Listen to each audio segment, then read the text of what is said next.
The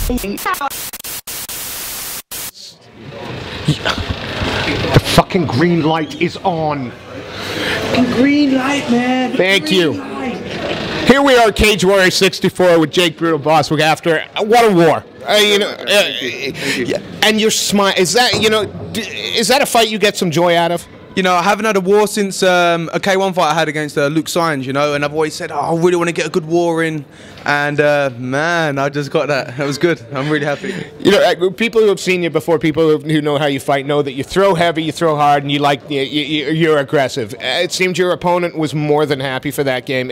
Was this a case of styles making fights? Yeah, I asked for a middleweight fight, and I said, because I'm not a big middleweight, but I asked for a reasonable middleweight that I thought I could handle, and they went, okay, we've got this guy, he's a striker, he wants to bring it, and I was like, perfect, man, bring him down. And it takes two to tango. He gave it to me, I gave it to him, and together we made a great fight. If I was beating hell out of him, it wouldn't be that great. It was very back and forward, and he gave it, and yeah, I'm really happy with that.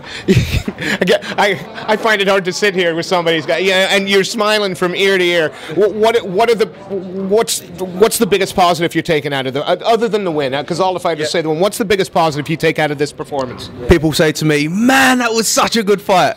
That's what I like, and that is what I want, and that's what gets you recognised. And at the end of the day, I gave it, and everyone enjoyed it, and that's perfect. I want people to just go, man, that was fight of the night, it was wicked, and that's what I got. So. Is middleweight going to be your home while you're here? Is welterweight probably a more natural weight class? 100% dropping back down to welterweight. It was only because of Christmas. I had my fight in Oman in December, and then obviously I went a bit crazy at Christmas. Eating. It's crazy. No, but I don't know what you mean, mate.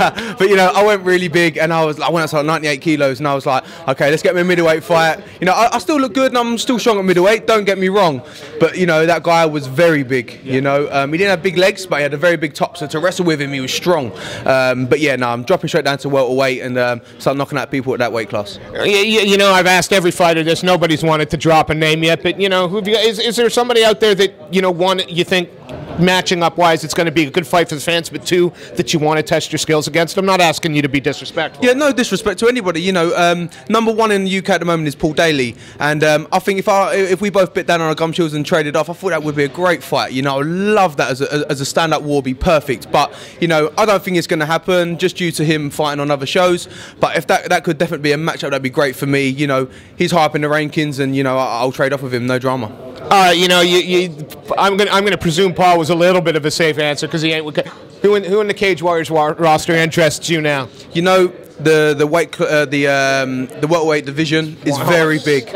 I couldn't tell you names. I generally couldn't because there are so many. But there's a lot of guys out there that with great potential will give me a great war, or great fight. Sorry. So I wait for Ian Dean or Graham Boylan to hit me with a name, and I say yes or no, and hopefully get me another stand-up war and go to town. Obviously, a bit of a cut. How long before that? How long do you feasibly feel before you're going to be able to get into the cage to fight again? To fight with a cut like this. To be honest, I reckon 8 weeks.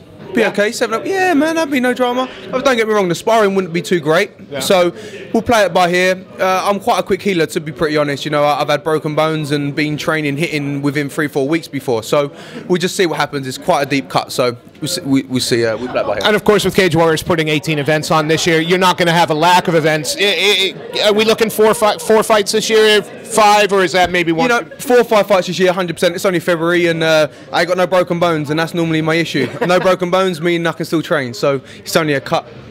Whatever. It'll be all good, man. I'm well aware that there are other people waiting to talk to you. Look, before we let you go, is there anybody you want to give a shout out to, or any sponsors you'd like to thank? I want to thank Excess Guards for my new mouthpiece that I got with Brutal on it. It was perfect. Thank you very much. I want to thank Outrage Fightwear for the clothing. Any fight gear you need, obviously contact them guys.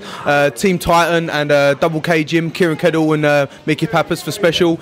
Big thank you to my dad for supporting me all the time, and all my friends and family, everyone that come here to support me. So yeah, just a big shout out to everyone, all my fans. Thank you. Well, thank you so much for your time. It was a pleasure catching you before the fight. Even better to catch you after, and we look forward to seeing you in the cage again. Thank you.